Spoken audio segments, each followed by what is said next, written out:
Alice's Adventures in Wonderland by Lewis Carroll. Chapter 3. A Caucus Race and a Long Tail. They were, indeed, a queer-looking party that assembled on the bank. The birds with draggled feathers, the animals with their fur clinging close to them, and all dripping wet, cross, and uncomfortable. The first question, of course, was how to get dry again. They had a consultation about this, and after a few minutes, it seemed quite natural to Alice to find herself talking familiarly with them, as if she had known them all her life. Indeed, she had quite a long argument with the lorry, who at last turned sulky, and would only say, "I am older than you and must know better." And this Alice would not allow without knowing how old it was, and, as the lorry positively refused to tell its age, there was no more to be said. At last the mouse, who seemed to be a person of authority among them, called out, "Sit down, all of you, and listen to me. I'll soon make you dry enough." They all sat down at once, in a large ring, with the mouse in the middle. Alice kept her eyes anxiously fixed on it, for she felt sure she would catch a bad cold if she did not get dry very soon. "Ahem," said the mouse with an important air. "Are you all ready? This is the driest thing I know. Silence all round, if you please." William the Conqueror, whose cause was favored by the Pope, was soon submitted to by the English, who wanted leaders, and had been of late much accustomed to usurpation and conquest. Edwin and Morcar, the Earls of Mercia and Northumbria. "Ugh," said the lorry with a shiver. "I beg your pardon," said the mouse, frowning, but very politely. "Did you speak?" "Not I," said the lorry hastily. "I thought you did," said the mouse. "I proceed. Edwin and Morcar, the Earls of Mercia and Northumbria, declared for him, and even Stingad, the patriotic Archbishop of Canterbury, found it advisable." "Found what?" said the duck. "Found it," the mouse replied rather crossly. "Of course you know what it means." "I know what it means well enough when I find a thing," said the duck. "It's generally a frog or a worm. The question is, what did the Archbishop find?"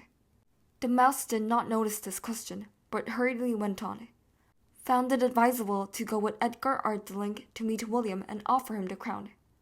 William's conduct at first was moderate, but the insolence of his Normans.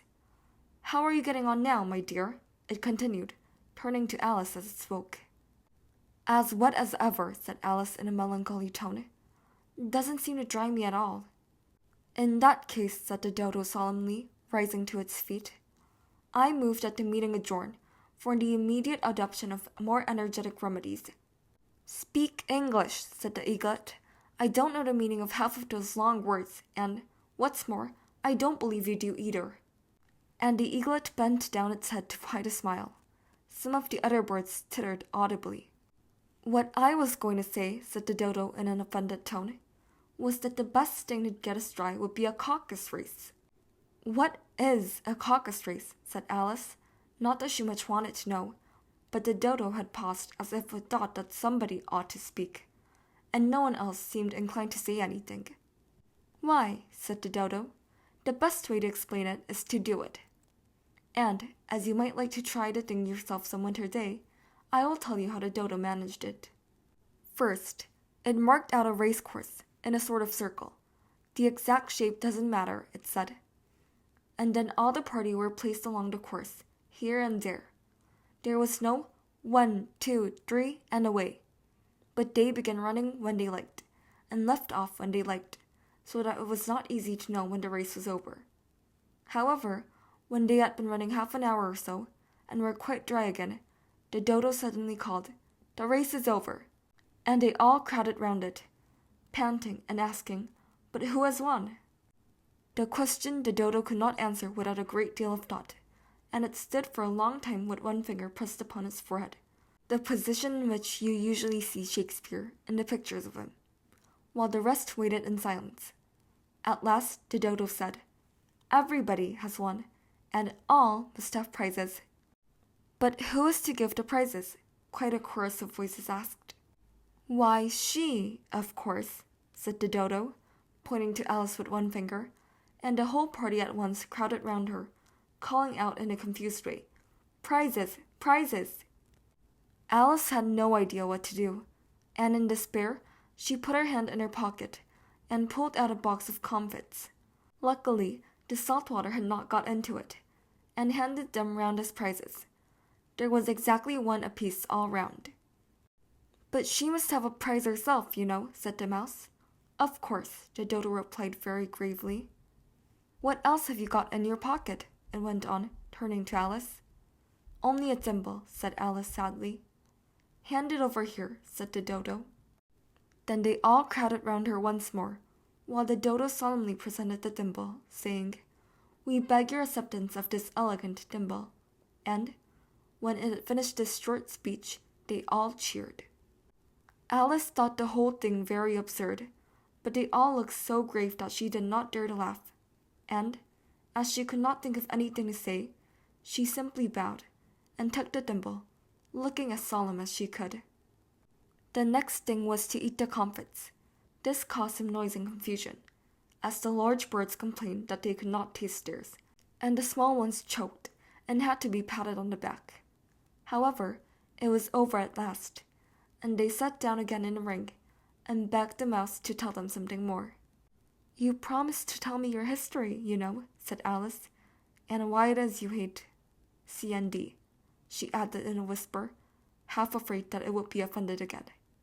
"Mine is a long and sad tale," said the mouse, turning to Alice and sighing. "It is a long tale, certainly," said Alice, looking down with wonder at the mouse's tail. "But why do you call it sad?" And she kept on puzzling about it while the mouse was speaking, so that her idea of the tale was something like this. Fury said to a mouse that he met in the house, "Let us both go to law. I will prosecute you. Come, I'll take no denial.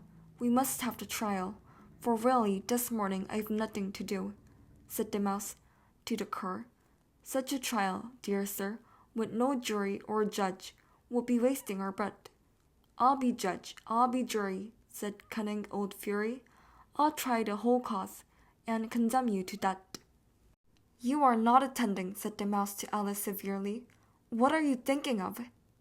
"I beg your pardon," said Alice very humbly. "You had got to the fifth bend, I think." "I had not," cried the mouse angrily. "A knot," said Alice, always ready to make herself useful, and looking anxiously about her. "Oh, do let me help to undo it." "I shall do nothing of the sort," said the mouse, getting up and walking away. "You insult me by talking such nonsense." "I didn't mean it," pleaded poor Alice, "but you're so easily offended, you know." The mouse only growled in reply. "Please come back and finish your story," Alice called after it, and the others all joined in chorus. "Yes, please do." But the mouse only shook its head impatiently and walked a little quicker. "What a pity it wouldn't stay," sighed the lorry, as soon as it was quite out of sight, and an old crab took the opportunity of saying to her daughter, "Ah, my dear, let this be a lesson to you never to lose your temper." "Hold your tongue, Ma," said the young crab a little snappishly. "You're enough to try the patience of an oyster." "I wish I had our Dinah here, I know I do," said Alice aloud, addressing nobody in particular. "She'd soon fetch it back." "And who is Dinah, if I might venture to ask the question?" said the lorry. Alice replied eagerly, for she was always ready to talk about her pet. "Dinah's our cat, and she's such a capital one for catching mice, you can't think. And oh, I wish you could see her after the birds. Why, she'll eat a little bird as soon as look at it." This speech caused a remarkable sensation among the party. Some of the birds hurried off at once. One old magpie began wrapping itself up very carefully, remarking, "I really must be getting home. The night air doesn't suit my throat." And the canary called out in a trembling voice to its children, "Come away, my dears. It's high time you were all in bed." On various pretexts they all moved off, and Alice was soon left alone. "I wish I hadn't mentioned Dinah," she said to herself in a melancholy tone. "Nobody seems to like her, down here, and I'm sure she's the best cat in the world. Oh, my dear Dinah, I wonder if I shall ever see you any more." And here poor Alice began to cry again, for she felt very lonely and low-spirited. In a little while, however, she again heard a little pattering of footsteps in the distance, and she looked up eagerly, half hoping that the mouse had changed his mind and was coming back to finish his story.